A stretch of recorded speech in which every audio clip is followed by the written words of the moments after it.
Okay, so have you ever noticed how sometimes, you're there for everyone else, you're giving advice and support, and then all of a sudden you just hit a wall, like you were just done. Yeah, it is really interesting how we associate empathy with boundless giving.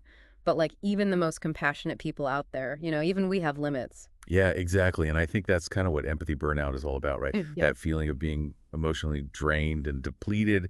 And honestly, I think it's something so many of us experience, especially like these days. It's like we're constantly just bombarded with information and other people's problems.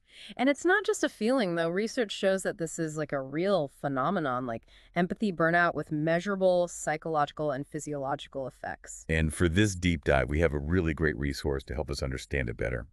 We're going to be looking at this Psych2Go YouTube video that breaks down these 6 key signs of empathy burnout, and I think it's super relatable. Recognizing these signs early on is so crucial because ignoring them can lead to some really serious consequences, for our mental and emotional well-being. So sign number 1 is this overwhelming sense of responsibility for other people's emotions. And I think we've all been there, right? Hmm. Like a friend vents to you and all of a sudden you feel this intense pressure to fix their problems, even if it's something completely outside of your control. Yeah, that's like a classic hallmark of empathy. Burnout. Empathetic individuals are often so sensitive to others' distress, and this can lead to feeling burdened by the weight of their emotions. And it's almost like they're taking on the suffering as their own. And it's interesting because, even therapists whose job it is to help people with their problems are trained to like support, not necessarily solve. And Psych2Go makes a great point about that. Absolutely. There's such a crucial distinction between offering support and actually taking on the responsibility for fixing everything, and recognizing that distinction is essential for protecting ourselves from burnout. Okay, so sign number 2 is feeling emotionally numb or disconnected. And honestly, this one hit home for me. It's like I'm usually the person that people come to for a shoulder to cry on. But lately, it's like I just can't. Yeah, and that numbness is often a defense mechanism, When we are constantly exposed to these really intense emotions, our brains essentially go into like a shutdown mode to protect us from becoming completely overwhelmed, but that can create this sense of detachment even from our own emotions. That can be really confusing, right? Right. Because you care, Right. but you just don't have the bandwidth to give anymore. It's like trying to run a car in an empty tank. It's a really powerful analogy, and this feeling of depletion can impact our relationships, our work, and even our sense of self. We start to feel like we're just going through the motions, disconnected from the things that used to bring us joy. Okay, so moving on to sign number 3, isolating yourself from others. And I think this can be like a natural consequence of the first 2 signs, right? Like Yeah. you're feeling drained and numb, and so you just retreat. Precisely, it's a way of conserving our emotional energy and protecting ourselves from further depletion. But this is where it gets kind of tricky because isolation can actually exacerbate those feelings of loneliness and disconnection, which creates this really vicious cycle. And Psych2Go describes it as becoming an observer in your own life, like watching things happen around you, but not really feeling a part of it. And that feeling of detachment can have really profound psychological consequences because we are social creatures by nature. Hmm. We're wired for connection. And so when we withdraw from those connections, it can really undermine our sense of belonging and well-being. Okay, so then we get to sign number 4, and this is where things start to feel really serious, feeling angry, sad, or depressed. It's like all of that absorbed negativity starts to like seep into your own emotional state. Yeah, this is where we really see the cumulative impact of empathy burnout. The constant exposure to others' suffering combined with that depletion of our own emotional reserves can lead to this whole range of negative emotions. And in some cases, it can even contribute to what's known as vicarious trauma. Yeah, Psych2Go mentions that term.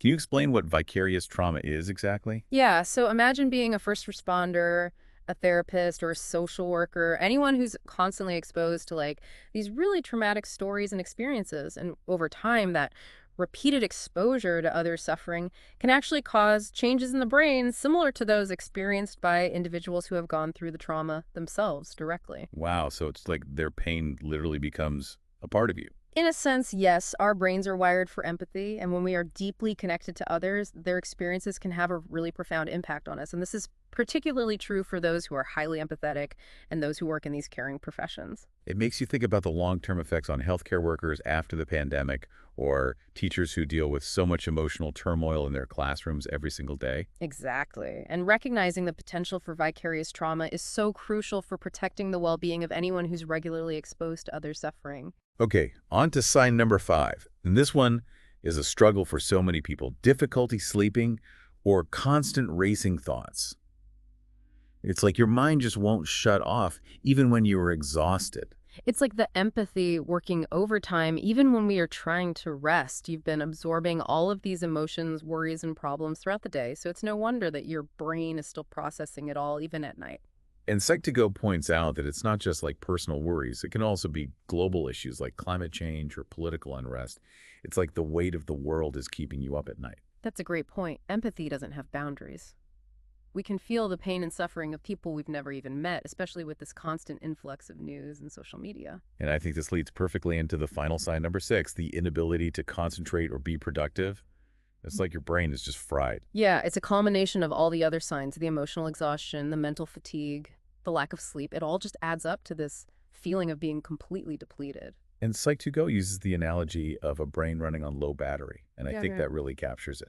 It's a perfect analogy. When our empathy reserves are depleted, we simply just don't have the energy or the mental capacity to focus or to be creative or to engage in the things that usually bring us satisfaction. So we've covered these 6 signs, and it's pretty clear that empathy burnout is a serious issue. But what do we do about it? How do we start to address it? That's the crucial question, and one we'll definitely delve into further. But first, I think it's important to acknowledge that experiencing these signs doesn't mean that you're broken or flawed. In fact, it often means that you're incredibly empathetic, which is a beautiful and valuable quality. Right? And Psych2Go really emphasizes that they say feeling emotionally exhausted doesn't mean you're broken. It just means you care deeply. Exactly, and recognizing that it's okay to feel this way is essential for healing. We need to normalize talking about empathy burnout and create a space for people to seek help without shame. So where do we go from here?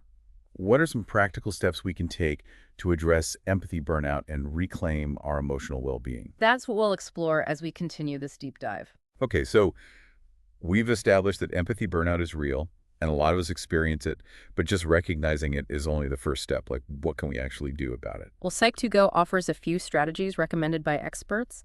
Things like setting boundaries, prioritizing self-care, and seeking support. I think it would be helpful to kind of unpack those a bit. Yeah, let's start with boundaries, since that seems to be like a recurring theme when we're talking about empathy burnout. Yeah, boundaries are really essential for protecting our emotional well-being. They're essentially limits that we set, to define what we are and are not willing to take on emotionally. But how do you actually like set those boundaries? Mhm. Especially with people you care about, it can feel so awkward or even selfish. Oh, it's not selfish at all. Think of it this way. You can't pour from an empty cup if you're constantly giving and giving. Wow. Without replenishing your own emotional reserves, you'll eventually have nothing left to offer. So boundaries help ensure that you have enough to give to yourself and to others. Okay, that makes sense. Yeah. So how do you actually go about like setting those boundaries? Well, it starts with self-awareness. What are your emotional triggers? What are the situations or interactions that consistently leave you feeling drained? Once you kind of identify those, you can start setting some really clear limits. Can you give us some examples? Like, what would that sound like in a real life situation? Sure. Um, let's say you have a friend who frequently calls you to vent about their problems, and you always feel obligated to listen for hours on end. A boundary could be setting a time limit for those conversations or suggesting they talk to a therapist, if they need more in-depth support. So it's not about cutting people off or being uncaring. It's about managing your own emotional energy so you can be there for them in a way that's healthy and sustainable. Exactly. And sometimes setting boundaries might mean saying no to requests or invitations. It might mean taking a break from social media if you find yourself constantly absorbing negativity. It's about prioritizing what nourishes you and protects your well-being. Okay, so boundaries are key. What about self-care? That's a word that gets thrown around a lot, but Sure. what does it actually mean like in the context of empathy burnout? Yeah, self-care is any activity that nourishes your physical, mental, and emotional well-being. It's about intentionally taking time for yourself to recharge and replenish your energy. And that looks different for everyone, right? Yeah, absolutely. For some people, it might be taking a long bath, reading a good book, or spending time in nature. For others, it might be exercise, meditation, or pursuing creative hobbies. The key is finding what truly nourishes you and making it a regular part of your routine, not just something you do as a last resort when you're already feeling burned out. Exactly. Self-care is like preventative medicine for the soul. All right, so we've talked about boundaries and self-care. What about seeking support? I think this can be especially hard for people who are used to being the caregivers. It can feel almost counterintuitive to ask for help. It can, but it's so crucial to remember that we all need support sometimes. Talking to a therapist, a counselor, or even a trusted friend can provide a safe space to process your emotions and gain perspective. And connecting with others who understand what you're going through can be incredibly validating. Support groups, whether in person or online, can be really valuable for that. Absolutely. Sharing experiences and strategies with others who have walked a similar path can be so empowering. You realize that you're not alone in this struggle. Okay, so we've talked about boundaries, self-care, and seeking support. There's one more strategy that Psych2Go mentions that I think is particularly important, especially for empathetic people, and that's cultivating self-compassion. Ah, yes, self-compassion. Yeah. This is about treating yourself with the same kindness and understanding that you would offer to a friend who is struggling. I think this is so crucial because empathetic people tend to be really hard on themselves. They hold themselves to such high standards when it comes to caring for others, and then they feel guilty when they inevitably fall short. It's such a common pattern, but self-compassion helps us to kind of break free from that cycle of guilt and self-criticism. It allows us to recognize that we're human, that we're doing the best that we can with the resources we have, and that it's okay to make mistakes. Yeah, it's about giving yourself permission to be imperfect, to have limitations, and to prioritize your own well-being. Precisely. And self-compassion isn't just this fluffy concept. There are actually specific practices that you can cultivate to strengthen this muscle. For example, mindfulness meditation can help us become more aware of our critical self-talk and develop a gentler, more accepting inner voice. That's a great point. So much of our suffering comes from our own minds and the way that we judge ourselves and others. Self-compassion is about offering ourselves that same grace and understanding that we extend to others. Beautifully put. And remember, Psych2Go actually has a whole video on the unique struggles of highly empathetic people. It's called Six Struggles. Only genuine empaths will understand. And if you're resonating with this conversation, I highly recommend checking it out. That's a great suggestion. We'll definitely link to it in the show notes. So we've covered a lot of ground here. We've explored the 6 signs of empathy burnout and discussed some practical strategies for addressing it. What are some key takeaways that you hope people will walk away with? I think the most important takeaway is that empathy burnout is a real and valid experience. It doesn't mean you're weak. It means you're a caring person who has been giving too much of themselves, and there are ways to heal and reclaim your well-being. Yeah, it's a reminder that self-care isn't selfish. It's essential. We can't pour from an empty cup. Taking care of ourselves is really the foundation for being able to care for others in a healthy and sustainable way. Absolutely. It's a beautiful paradox, isn't it? The more we nurture ourselves, the more we have to offer to the world. So as we wrap up this part of our deep dive, hmm what are some things you think people might want to reflect on? Well, I think it would be helpful to consider which of these signs of empathy burnout resonate most with you. What are some areas where you might need to set some stronger boundaries? And what are some self-care practices that would help you feel more grounded and replenished? Those are some great comps for reflection. And I think the bigger question is, how can understanding the signs of empathy burnout help us to better care for ourselves and others? That's the heart of it, isn't it? When we are able to care for ourselves effectively, we're better equipped to show up for others in a way that's both compassionate and sustainable. It's a win-win. And maybe that's a good place to pause for. Now, we've covered a lot of ground here, but before we go, I'm curious, is there anything else you think is important to mention about empathy, burnout, anything that hasn't been covered yet? I think there is actually. We've been talking about all these practical strategies, but I'm wondering if there's a deeper level to all of this. Yeah. Is there something kind of more profound at play when we experience empathy burnout? That's a really insightful question. And yeah, I think you're tapping into something really important beyond those practical strategies. There's this deeper layer that relates to our fundamental need for connection, not just with others, but also with ourselves. Ooh, I like where this is going. Tell me more. So when we're in a state of empathy burnout, we've essentially lost touch with our own needs and our own boundaries.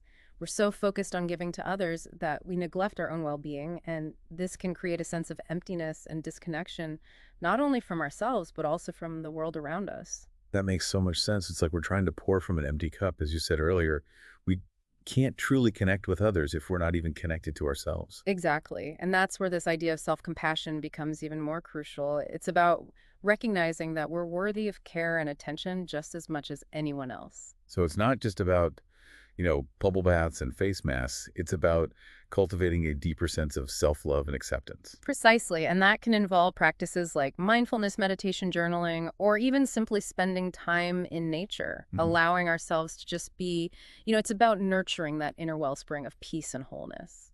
It sounds like empathy burnout can actually be like an invitation to go inward, to reconnect with ourselves on a deeper level. I think you've hit the nail on the head. It's a wake-up call. It's a sign that we need to reevaluate our priorities and make sure we're not neglecting our own needs. And when we do that, when we start to prioritize our own well-being, something amazing happens. What's that? We actually become more capable of empathy and compassion, not less. When our own cup is full, we can pour from it freely without fear of running dry. Yeah. We can connect with others from a place of strength and wholeness rather than from a place of depletion. Wow, that's a beautiful and empowering perspective. It's Yep. not about like shutting down our empathy or becoming cold and distant. It's about replenishing our own reserves so we can continue to give and receive love in a way that's healthy and sustainable. Exactly. And it's a journey, it's not a destination. There will be times when we feel depleted and we need to retreat and recharge, but by cultivating self-awareness, boundaries, and self-compassion, we can navigate those challenges with more grace and resilience. So as we wrap up this deep dive into empathy burnout, I think the message is pretty clear. We need to be as kind, compassionate to ourselves as we are to others. And by tending to our own well-being, we actually create a more compassionate and caring world for everyone. This has been such a fascinating and insightful conversation. Thank you so much for sharing your wisdom with us. Oh, it's been my pleasure. And to all of you listening, thank you for joining us on this journey of discovery. Until next time, take care of yourselves and each other.